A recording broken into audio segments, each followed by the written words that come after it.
Now अब हम समझेंगे बिजनेस में फाइनेंस की क्या नीड्स है। तो चलिए समझते हैं। देखो, the initial capital contributed by the entrepreneur is not always sufficient to meet all the financial requirements of the business. देखो, जब भी कोई पर्सन या जो भी बिजनेस पर्सन है, जो भी एंटरप्रेन्योर है, जब इनिशियली कैपिटल कंट्रीब्यूट करता है अपने बिजनेस में, तो उसे ना पता नहीं होता कि मैक्सिमम कितना खर्चा लग जाएगा। तो इसलिए वो पहले से ही कुछ सोर्स ऑफ फाइनेंस को रेडी रखता है कि अगर यहाँ से फाइनेंस थोड़ा कम पड़ गया, फ़ंड कम पड़ गया मेरे बिज़नेस में, तो मैं किसी और जगह से उस फंड को लेकर अपने बिज़नेस में इजीली लगा सकता हूँ, ताकि सारे एक्सपेंस इजीली बियर कर सकूँ।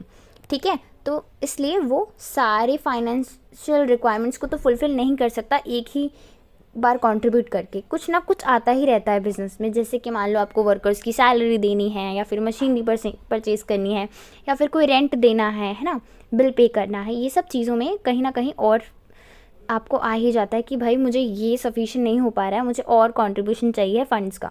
ठीक है, तो therefore a business person has to look for different source of finance from where the needs for funds can be met. इसलिए वो डिफरेंट सोर्सेज को ढूंढ के रखता है कि अगर यहाँ से काम नहीं बना तो मैं यहाँ से फंड्स उठा लूँगा।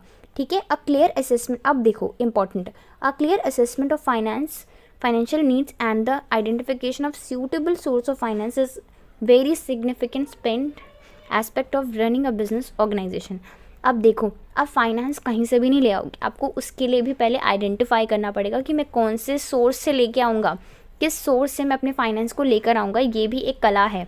ठीक है, ये भी देखना पड़ता है, आइडेंटिफाई करना पड़ता है, ताकि मेरा बिजनेस ईजिली स्मूथली रन कर सके, मेरी ऑर्गेनाइजेशन प्रॉफिट कमा सके ज़्यादा से ज़्यादा।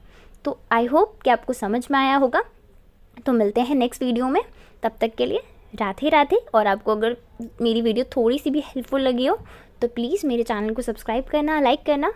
राधे राधे।